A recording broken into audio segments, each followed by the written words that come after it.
পরের দিন সকালবেলা, নতুন সকালের সৃষ্টি, নতুন করে আবার পথ চলা, নতুন করে মনের জোর, নতুন করে আবার স্বপ্ন দেখা শুরু।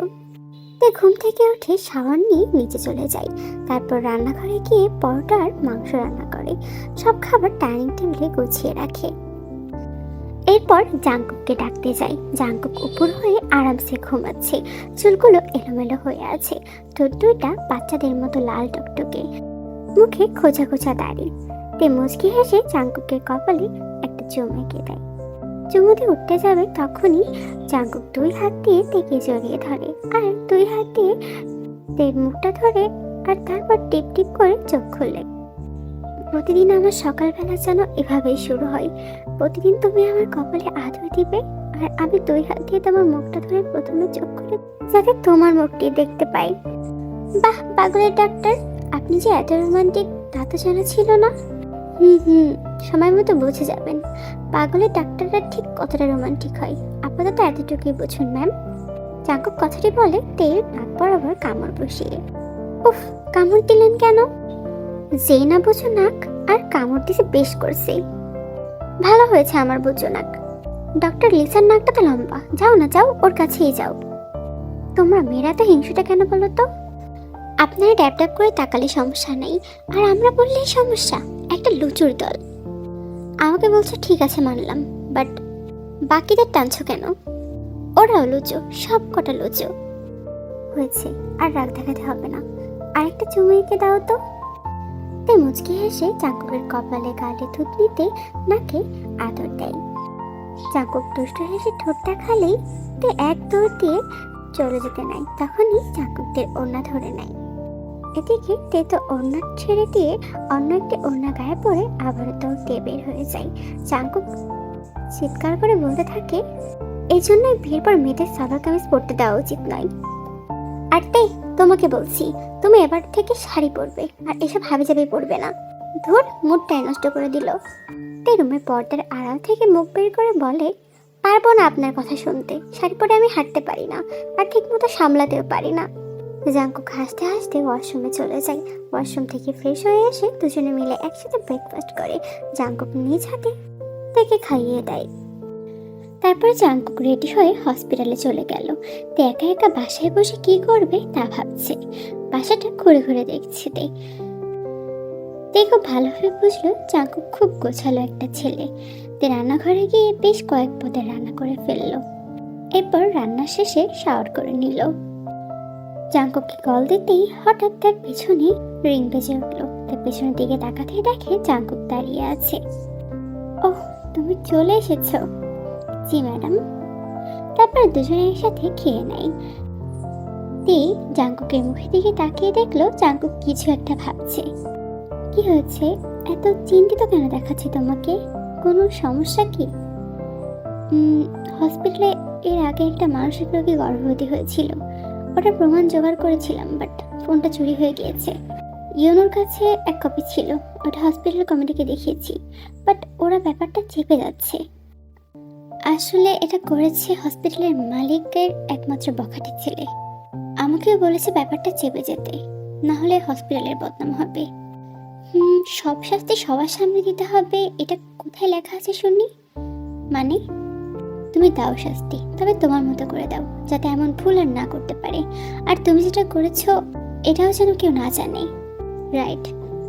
তেরা জাঙ্কুক অনেক কিছু নিয়ে আলোচনা করলো। তারপর জাঙ্কুক হসপিটালে চলে গেল আর তে ঘুমিয়ে গেল।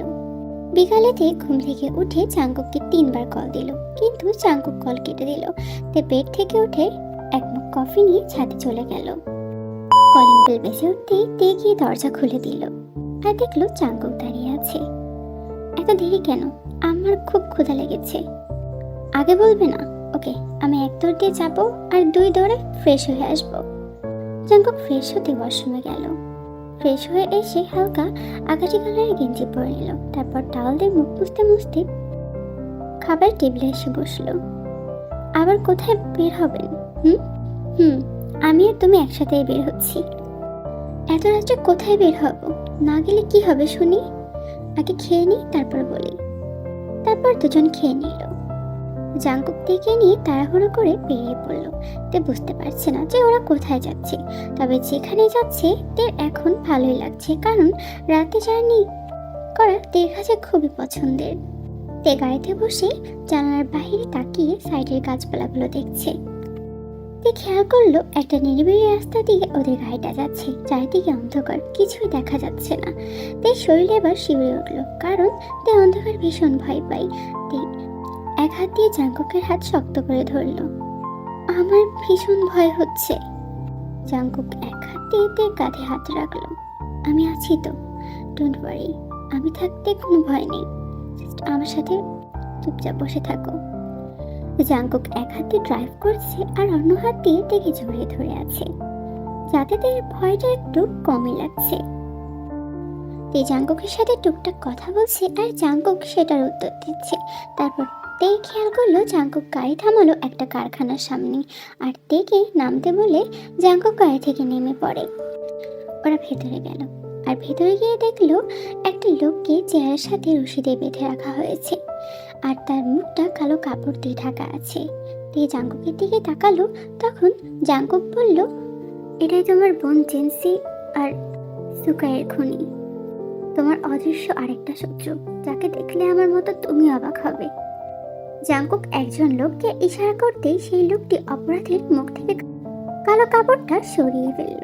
তে অবাক চোখে ওনার দিকে তাকিয়ে দেখলো, কারণ লোকটি তের সৎ বাবা নয়। আর তে জাঙ্কুক ভেবেছিল এমন কাজটা তের বাবাই করেছে, বাট এখন দেখছে এই খেলাতে আরেকজন ঘোড়ার চাল দিয়ে বসে আছে। আমি ভেবেছিলাম আমার বাবা, বাট উনি তো আমার আপন মামা। এটা কি করে সম্ভব? না না, আমার মামা এমন কাজ করতেই পারে না। জাঙ্কুক, তোমার কথা বোঝার ভুল হয়েছে। তা মামা শ্বশুর, আপনি বলবেন নাকি আমি বলবো, নাকি আপনার নতুন করে আবার আপ্যায়নের ব্যবস্থা করব? এরপর তিন মামা সবটা স্বীকার করে যে সেই সুকাইয়ার ন্যান্সির খুনি। হ্যাঁ, আমি ন্যান্সিকে কিডন্যাপ করে নিয়ে যাচ্ছিলাম। সুকাই কিভাবে যেন জেনে ফেলে, আর ওকে আমি টাকার অফার করি, কিন্তু ও রাজি হয়নি, তাই ওকে মারতে বাধ্য হয়েছি। সবটা শুনি তে যেন থম মেরে দাঁড়িয়ে আছে, কষ্টে বুকটা ফেটে যাচ্ছে। একটা প্রপার্টির জন্য মানুষ কতই না খারাপ হতে পারে। সেই মুহূর্তে সেখানে পুলিশ চলে আসে। জাঙ্কুক তাকে পুলিশের হাতে ধরিয়ে দেয়। এরপর থেকে নিয়ে সোজা তের বাসায় চলে যায়। তে তার মাকে সবটা বলে।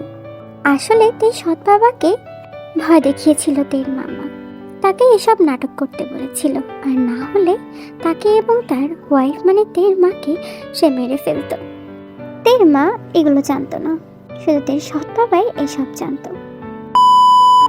কদিন যাবৎ তের মনটা ভীষণ খারাপ এসব ঘটনার জন্য।